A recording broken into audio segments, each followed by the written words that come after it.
Okay, good morning, ladies and gentlemen. This is Professor David J. De Los Reyes. Okay, the date for this morning will be May 31, 2024, and the time is 1:15 a.m. Okay, my topic for this morning will be okay. We've done lots of shorts videos, so we will balance things. I will be continuing my uh, one of my new long form video formats, that is DC circuit. So my topic for this morning will be DC circuit. This is lesson number 9. This is a very interesting topic now because in here we will be solving one problem and we will be presenting the so many kinds of solution, and supposed to be what is being asked should be the same, meaning to say the final answer for each solution should be the same. The last time around, I have solved a series parallel combination circuit, just a single source, okay?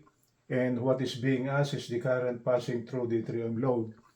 And actually, we have solved that problem, and we have come out to the answer, final answer for that one is 1.144 amperes.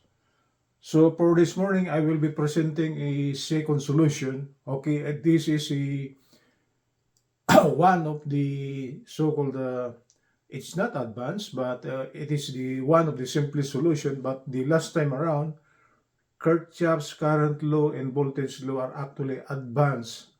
Okay, this is circuit solution. So for tonight, I will be presenting lesson number 9. We will be solving the same problem, but we will be presenting another type of solution, okay, another concept, and supposed to be the final answer should be the same as the last time around. Okay, let's proceed. The subject matter for this morning will be a long video format. This is circuit lesson number 9. Okay, and the title of the topic will be the so-called total resistance method. The last time around, I discussed the so-called Kirchhoff's current law and Kirchhoff's voltage law. That is in the so-called computation of the current passing through this 3 ohm load here.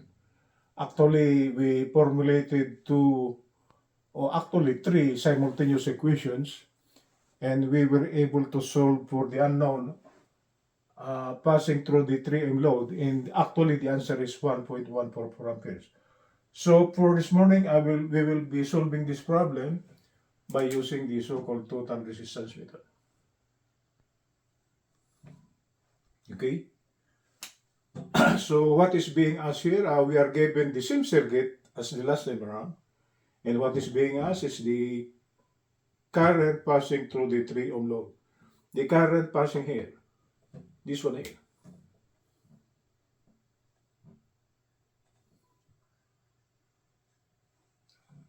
Okay. The last time around, we got a loop here, and what we got another loop. Then we formulated our simultaneous equations. Then we solved simultaneously the last two remaining equations, and we were able to solve for the current passing here. So for this morning, we will be solving the current passing here by using the total resistance method. What is the total resistance method?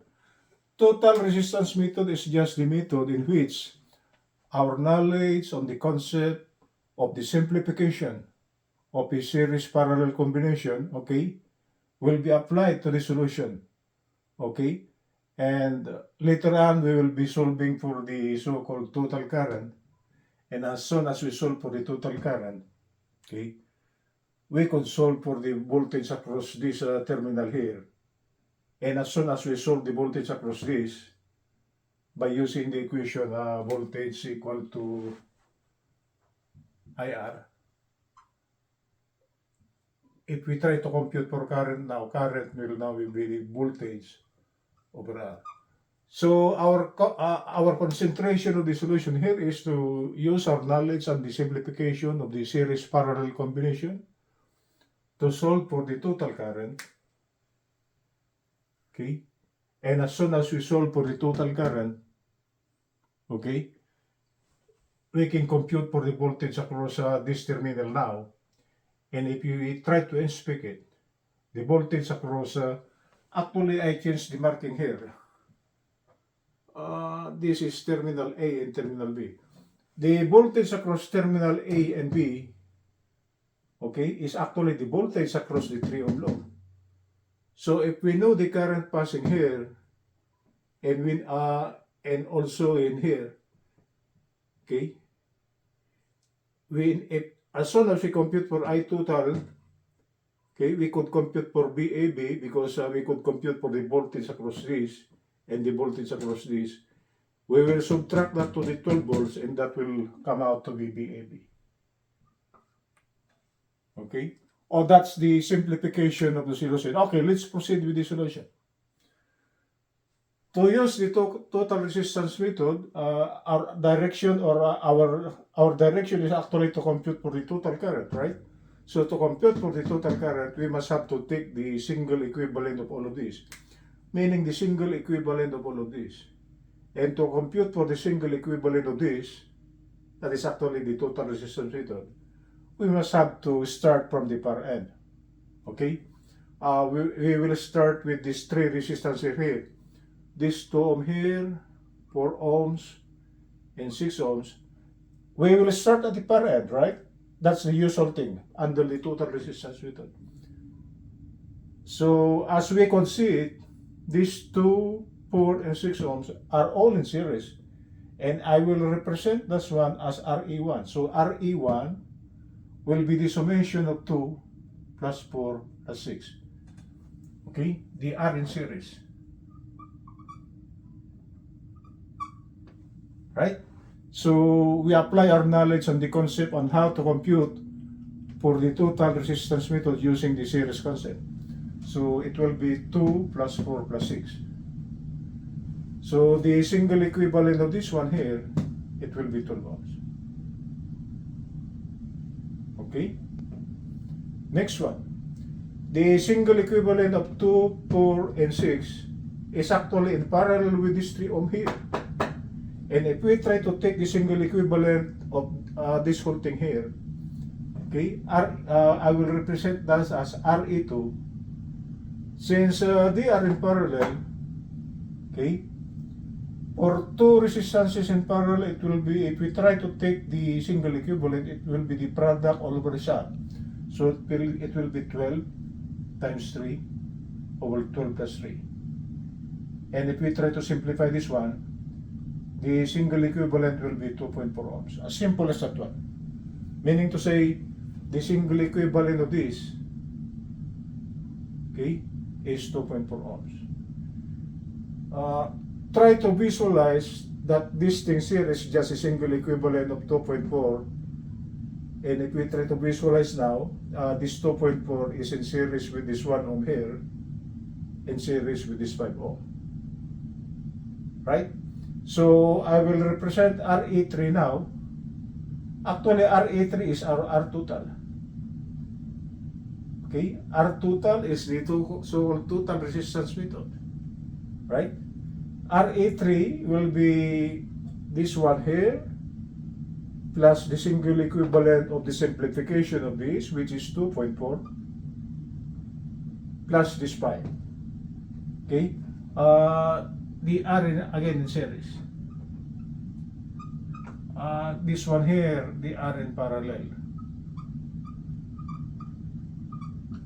So as you can see it, upon reaching RE3, we are now on the so-called capital letter R with the subscript T, meaning total resistance.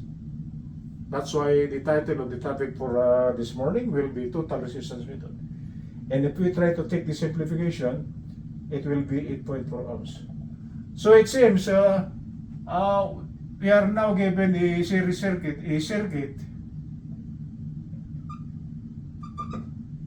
in which the single equivalent is R total is equal to 8.4 ohms. And this will be 12 volts. So this will be I total. This subscript here is total. That's why it is referred to as the so-called total resistance method. So upon reaching the value R total, we could now compute for I total, right? It's just a simple circuit now. We are given the voltage, we are given the single equivalent of all of these. It will be 8.4 ohms. So we could compute for I total by using this equation here, right? So I total will be the total applied voltage is 12 all over 8.4, and if we try to divide, it will be 1.428 amperes. So the total current drawn by the single equivalent of this, or actually the total resistance, okay, is 1.428 amperes. Okay, how could we compute for the current passing here now? Uh, like in the Kirchhoff's voltage law,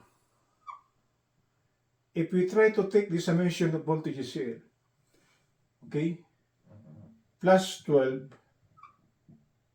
minus the voltage across this 1 ohm here, which is I total multiplied by 1. This is a voltage drop. The voltage across AB is actually the voltage across the 3 ohm load. So it will be minus 3 times, what's this? 3 times I sub 3 ohm. Okay. The voltage here will be the current passing, which is still I total multiplied by 5.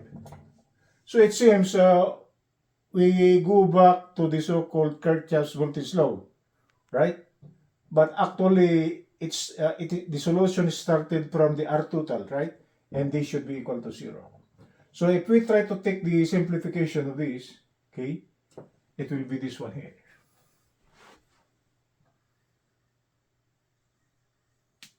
Okay? The voltage across this one is the applied voltage minus the voltage across the 1 ohm load minus the voltage across the 5 ohm load. That is the voltage across the 3 ohm load. So VEB will be 12 minus I total times the quantity 1 and plus 5 plus quantity. And if we try to take the simplification of this, the voltage across AB here, okay, if we try to get our voltmeter here, the voltage will be equal to what's the value? 3.432 volts. Okay, the voltage across this. Right? So if we know the voltage across this, we know its resistance. To find for the current, we will be using the equation voltage equal to IR. So I sub 3 ohm now will be the voltage across AB all over 3. And that will be 3.432 over 3. And the current, the subscript is 3 ohm load, meaning the current consumption by the 3 ohm load will be the ratio of 3.432 over 3, which will come out to be 1.14 amperes. So as you could see it, guys, okay, by using the total resistance method and by using the Kirchhoff's current law and voltage law the last time around, the total current, the computed total current passing through the 3 ohm load is the same as 1.144 amperes. Okay? That's the significance of the different types of solutions here under DC circuit. So it is very important that if you try to solve one problem, supposed to be the answer for each of the solutions should be the same. The last time around, the current consumption across this is 1.144 amperes. You could go back to our lesson number 8. Okay? For tonight, lesson number 1, by using the so-called total resistance method. Total resistance method meaning we try to take first the single equivalent resistance of the entire circuit. Okay? To compute for the voltage across this, to compute for the current passing through the 3 ohm load. And the final value is 1.144 amperes. Okay, that's it, guys. So for those of you who would like to watch my channel got some long video format topics. It's a complete syllabus. So you will learn something from it if you are planning to take up engineering.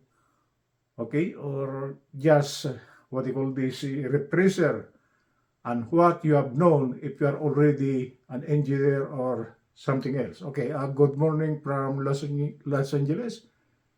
This is Professor David Gerald.